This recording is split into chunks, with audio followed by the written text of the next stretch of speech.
Hadal jam'ah min husnal khatimah wa na'udzubika min syarril aqibah wa na'udzubika min su'il khatimah bi rahmatika ya arhamar rahimin. Amin ya rabbal. Para ibu sekalian ahli jami'in nasihat, alhamdulillah urang dina hidupan musakumaha biasa melaksanakan kegiatan dan meningkatkan untuk menambah keilmuan tiada lain supaya orang menuju Allah Subhanahu wa taala dengan melaksanakan perintah dan Rasulullah. Mudah-mudahan masihnya jadikan wasilah urang dihapura dosa, terus dikuatkan iman Islamna, kalau yang dikuatkan tauhidna, kalau yang diberkahkan ilmu. Mudah-mudahan masih izin selalu dalam rahmat Allah Subhanahu wa taala. Amin. Nah, insyaallah ibadah setidaknya waktu menjelaskan tentang masalah wudu secara syariat dan wudu secara di sisi Allah. Karena di dalam tubuh manusia atau dinamakan manusia teh aya jasmani, aya rohani. Berarti wudu oge wudu jasmani, aya wudu rohani. Karena Sahih Ibnu Majah di dalam kitab menjelaskan Bukhari Muslim man jada wudu jadallahu imanan. Sasajalna ayeuna anu nganyarkeun kana wuduna, maka Allah bakal nganyarkeun deui kana keimanan. Sebab wudu al-wudu'i alal wudu nuri alal nur. Wudu dohir jeung wudu batin. Dohir ngajadikeun cahaya di dalam syariat, ala nurin oge ngajadikeun cahaya di dalam batin. Nah, ku ayana dina palebah ngalaksanakeun wudu, awal untuk rek ngalaksanakeun salat, dan kenapa harus melaksanakan wudu dulu, dan kenapa harus membasuh muka, dan kenapa harus basuh tangan, dan kenapa harus usap kepala. Nah, bising jadi dasar lamun secara syariat ibu tos paham, teu perlu dijelaskeun deui dina palebah syariat. Tapi dina palebah ruhaniyah atanapi batiniyah ayeuna wuduna ruhaniyah. Nah, pertama dina palebah ngalaksanakeun urang cara bersuci. Niat di dalam syariat geus puguh yang mengatakan nawaitu rob al hadasil asgori listibati sholati fardhu lillahi ta'ala. Nah, itu sudah paham dina palebah secara ucapan mah, tapi dina palebah ruhaniyah nah bagaimana? Tapi dina batinna bagaimana? Nah, ku ayana urang belum diberi paham ku Allah Subhanahu wa taala, kadang-kadang tak sadar hati, tak merasa, mulut mah berkata lillahi ta'ala, tapi teu sadar pernah lillahi ta'ala teh karena ku Allah.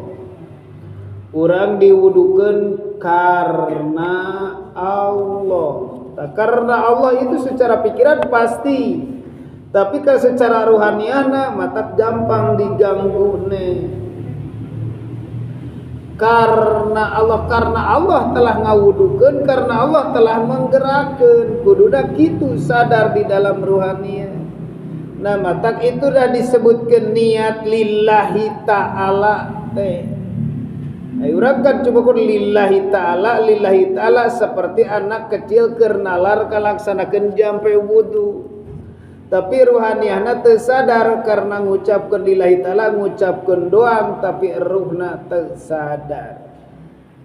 Nah, nu kadua dina palebah syariat harus dina palebah niat masuk di dalam wudu harus membasuh daripada muka. Terus apa lamun secara syarat kunaon pangna dikumbah ayeuna muka berarti kotoran dohir eta mah teu kudu dibahas.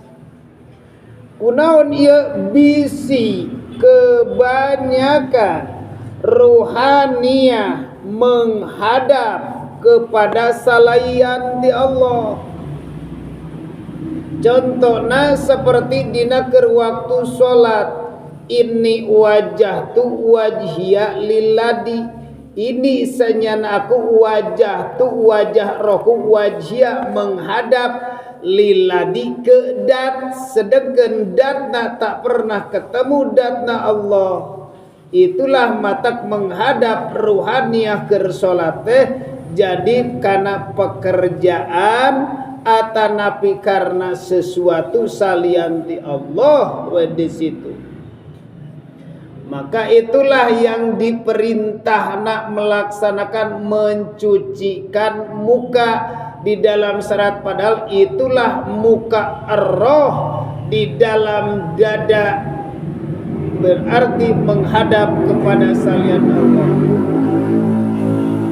Nah, matak dina palebah wudu sok ngalaksanakeun membasuh muka karena wajah menghadap wajhiya lilladi na kana af'al, kana pekerjaan, kana apapun lah pokokna mah keinginan orang selama ini di bawah salat selalu lamun teh mah urang ngalaksanakeun pagawean terus di bawah salat nepi ka selesai eta pagawean, nepi ka jadi duit eta pagawean, nepi ka duit nage dijajankeun dipake meuli anu nepi ka beres keur salat. Nah, berarti roh urang menghadapna kana salian ti Allah lamun kitu. Matak disadarkeun lewat wudu. Nah, ayeuna terus dina palebah wudu secara syariat sudah paham nantala ngusap ayeuna naon tangan atanapi membasuh tangan dina antarana nepi ka siku. Bagaimana kalau secara di sisi Allah? Apakah ruhaniah atau wudu batin? Bila mana? Nah, ini kudu sadar. Bila mana hati berkata merasa yang berkuasa atau kuasa ini kuasa makhluk, itulah yang kekuasaan Allah selalu dipakai ku manusia di dalam hati nate. Matak itulah tangan-tangan ruhaniah. Padahal itu kekuasaan Allah. Berarti lamun semuanya kekuasaan Allah dipakai ku manusia, itu enggak pantas. Ini hati yang berkata. Karena kami mengkaji bukan dari kata ustaz, bukan dari kata podium yang tertinggi, bukan daripada golongan ulama, bukan dari podium-podium yang terkenal, tapi untuk menceritakan yang ada di lubuk hati yang paling dalam atau yang keluar di dalam hati yang aslinya. Maka lamun datang dari para ustadz, para kiai, nah seandainya kami seperti itu, Pastina kami akan menyendiri, pastina kami akan memperkaya diri, pastina bila mana kami lamun posisi masih di situ, masih dalam kebodohan kene. Sedangkan umur kami tidak akan lama lagi, besok atau lusa akan dipanggil. Yang dipanggil oleh Allah itu apakah jasmani, apakah rohani? Sedangkan yang dipanggil oleh Allah itu adalah rohani. Roh asalna ayeuna naon? Ruhna Allah dimasukkan dalam tubuh ayeuna makhluk, jasad ngaranna, nu dipakaian jasmani ngaranna. Jas itu adalah pakaian, mani nu diciptakan ku Allah daripada serat hasil pertemuan suami istri, berarti jasmani. Matak jiji bila mana sudah mati jadi bangke, tetap akan terkubur, akan terlempar, akan tergulung oleh belatung-belatung, akan digulung oleh ular-ular di dalam kuburnya karena jasmani. Sebab cerita nak datang dari hati yang paling dalam atau di lubuk hati.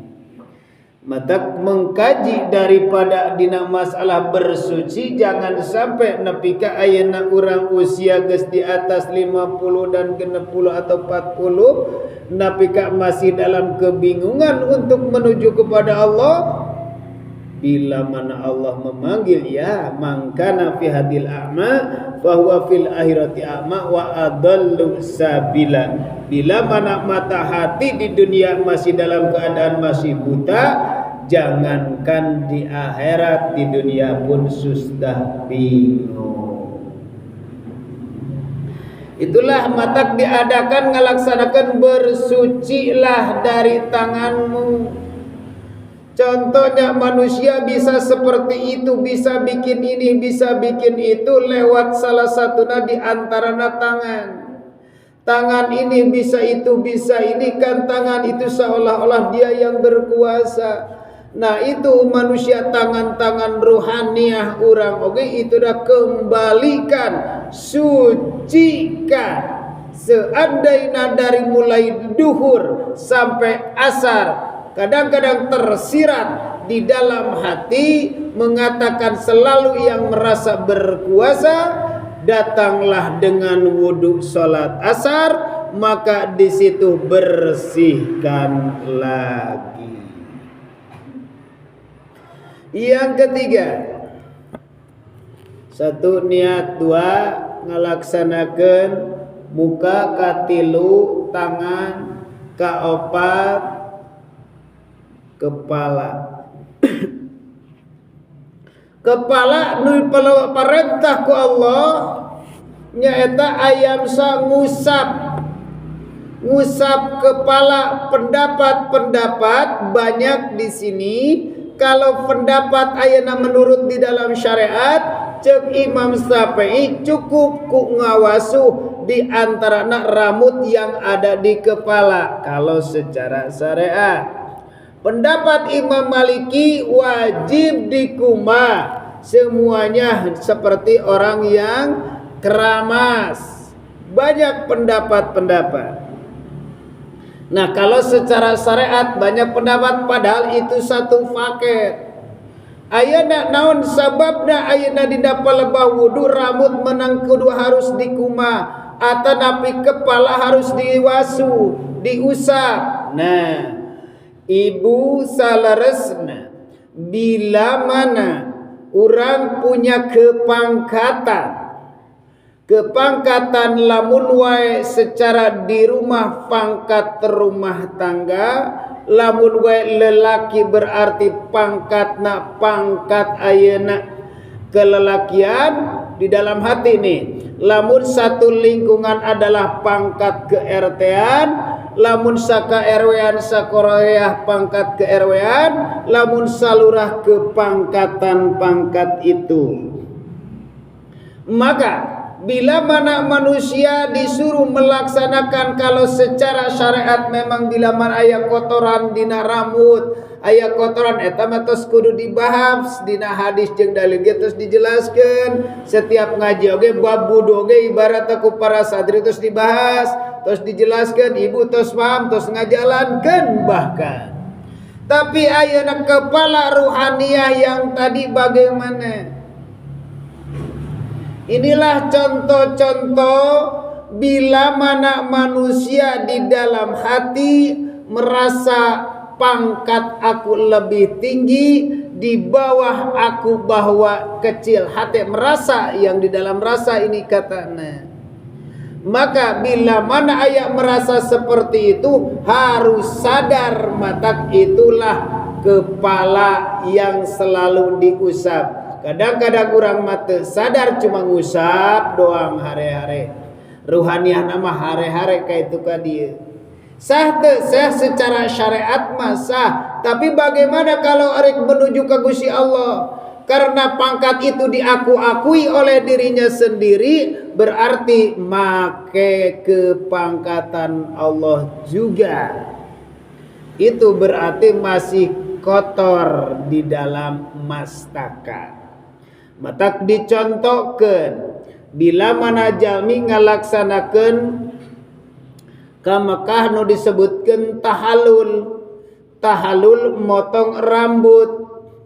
Motong rambut itu adalah motong kekuasaan Allah, kekuasaan manusianya. Di situ dilemparkan ke Gusti Allah. Sadar gak manusia di situ? Kadang-kadang tahallul, tapi aslina tahallul itu apa?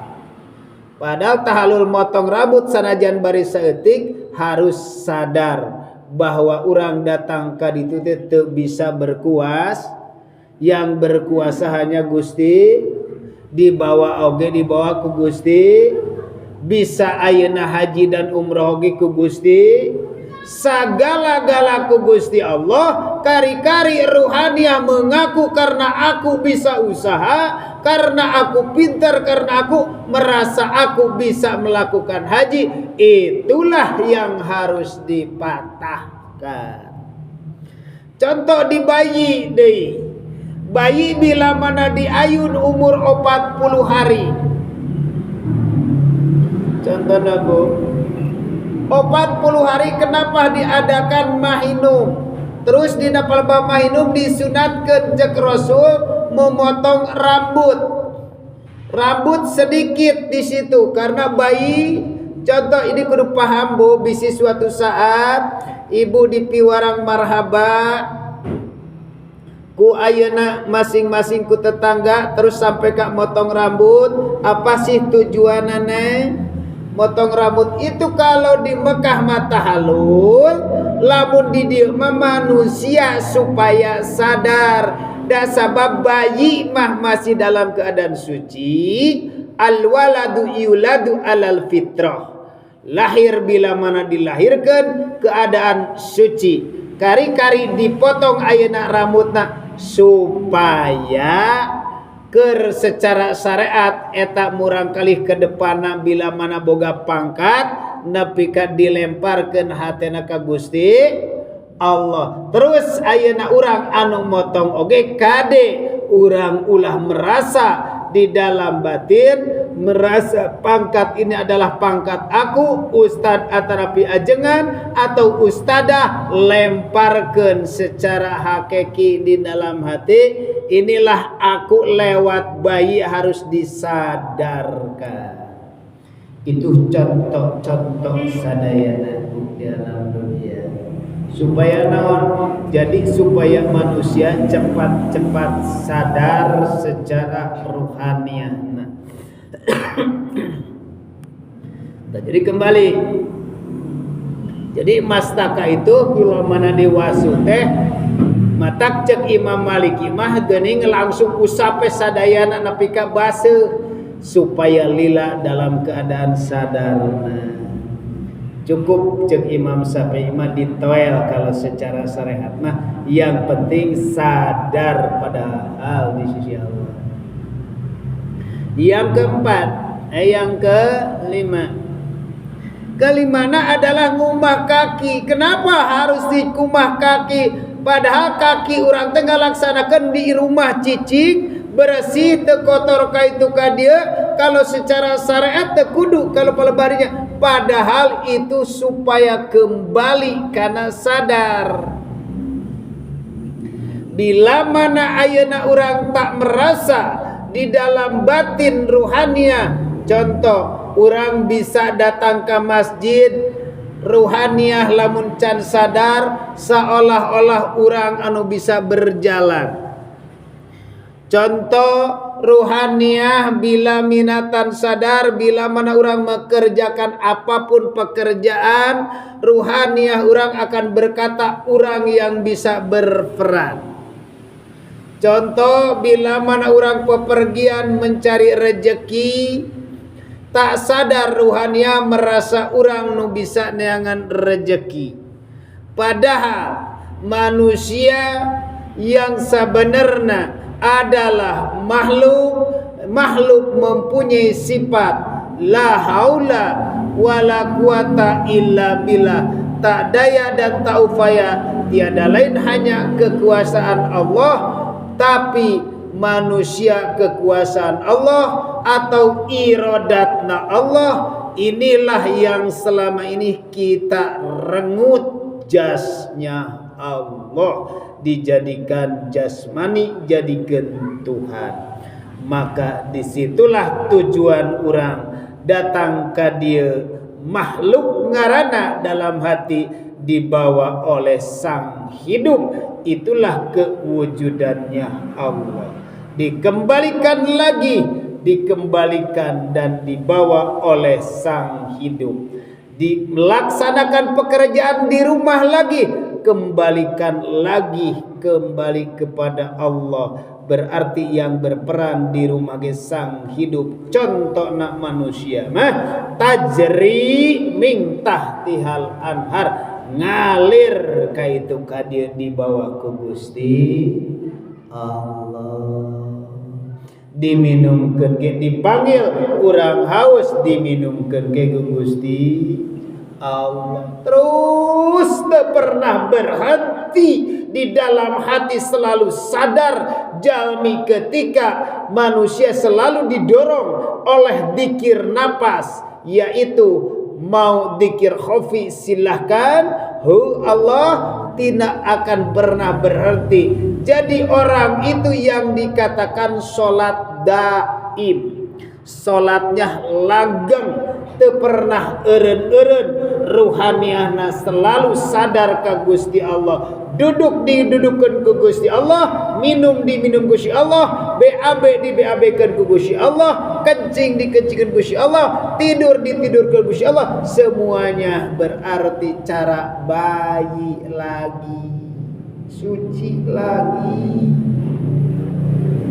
Coba dari sekarang, karena bila mana kalau sudah merasa seperti itu, sudah ilmu tersirat di dalam batin menjadi cahaya. Itu ilmu nurin ala nur, cahaya dohirna ibu sok ngalaksanakeun ngaji, cahaya dohirna ibu sok ngalaksanakeun baca sholawat, cahaya dohirna ibu sok ngalaksanakeun silaturahmi, batinnya pun sudah tahu yang sebenarnya. Maka disitulah cahaya dohir dan cahaya batin. Cahaya batin bakal diraksa ku Allah. Cara nak ngaraksakan ku Gusti Allah bagaimana?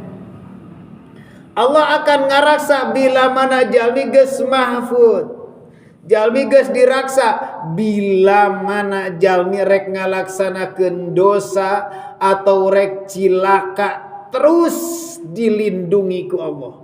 Lewat mana Allah itu? Bisa lewat dirinya sendiri, yaitu lewat batin. Gak boleh ke sana, nanti celaka dikarenakan di sana ada sesuatu. Tong ayeuna liwat ayeuna sabab tuh rek aya rempag atanapi rek aya longsor, ditahan balik deui sieun tong kaditu engke ayeuna bisi hujan, ke lamun hujan maneh kahujanan moal bener, terus diraksa keyakinannya leuwih kuat. Nah bisa oge diraksa ku lewat makhluk bu. Allah lewat makhluk yang lain. Contoh ketika manusia ngalaksanakeun celaka, contohnya bila mana manusia jatuh misal arek tina motor atau napi ayeuna urang katingang di rumah, Allah itu ngutus lewat suami, Allah itu ngutus lewat tetangga secepatnya tertolong. Itu cara-cara Allah semuanya. Coba kita, lamun kita pahami semuanya cara Allah, hati tak pernah berhenti daripada melakukan sholat daim, yaitu sholat langgeng tak pernah berhenti sampai kapanpun dan dimanapun. Maka aktifkanlah wahai para ibu, yaitu adalah yang dikatakan dikir sirul asror, dikir rasa. Awas, tingkatkan kuayana jami, lamun gaya geus mulai meningkatkan daripada dikir silur asro, ri antarana belajar daripada di tengah malam nu kamari dulu pernah dijelaskan, bila mana datang malam orang melakukan khalwat, maka manusia itu akan ditarik oleh Allah, akan dibikin tenang, gak bakalan ada kesusahan, gak bakalan ada kebingungan, karena akan diberikan ketenangan oleh Gusti Allah. Kusabab terus manusia lamun selalu aktif dalam sirul asror, itulah yaitu makom kekasih Allah atau makom wali-wali Allah. Mungkin orang dalam seketika bisa menemui dengan makom wali Allah, yaitu adalah di dalam dikir rasa. Bila mana ayana orang arek mukul ucing, arek mukul hayam, tapi rasa anu terdepan, mana teuing ucing nyerieun, mana teuing makhluk nyerieun, berarti diambil karena rasa. Lamun diambil karena rasa, berarti di dalam ucing ada sang hidup, di dalam ayeuna hewan yang lain ada sang hidup. Itulah manusia bila mana hatina sudah disentuhkan oleh Allah, sudah disentuhkan oleh cahaya-cahaya ilahi dengan ilmu ketauhidan untuk menuju kepada Allah, itu manusia tidak akan mempunyai penyakit, sehat selalu. Maka disitulah al aina taziyani adnani tajizian. Mata manusia bisa dikatakan secara dohir dan secara batin, mata dohir dan mata batin. Mata dohir mah adalah disebutkan mata basyariah, kalau mata ruhani adalah basirah. Bila mana mata dohir dipakai maksiat, mata batin bisa maksiat. Mata dohir na maksiat nu dilarang Gusti Allah, mata batin pun tidak melihat kepada selain daripada Allah. Berarti bila mana melihat kasaliati Allah, itulah dosa. Dosa khafi nu aya dilaksanakan di dalam batin, ku aya dirasakan kurang dalam batin, berarti dosa jinah mata atanapi jinah hati. Di situ perlu orang supaya ngajadikeun dina palebah wudu ge nurin ala nur. Nu kagenepna mah aya dina palebah ilmu fikih mah, dina palebah wudu mah tartib. Jadi ari ngaran tartib teh nyaeta tadi mulai niat nepi ka ayeuna unggah muka, terus ayeuna tangan, terus ayeuna rambut, terus kaki. Nah kalau di sisi Allah, ya itulah orang berarti masuk dulu la ilaha illallah, la ilaha illa huwa, la ilaha illa anta, la ilaha illa ana. Tartib dikir ka Gusti Allah lewat dikir anu ofat, itulah bahkan muncul ke makom musyahadah, syahadat secara di sisi Allah, menyaksikan kewujudannya Allah, akan bertemu besok atau lusa ketika dipanggil ruhaniyah langsung di Allah diangkat ke surga, yaitu karbal kil khotib, seperti kilat nu nyamber. Tapi ayeuna pun ibu geus bisa ngarasakeun, merasa tajri min tahtial anhar, berjalankeun ku Allah, diminumkeun ku syarab. Itulah ibu kalau aktif tidak pernah berhenti, itulah sudah masuk di sisi Allah. Allahumma shalli ala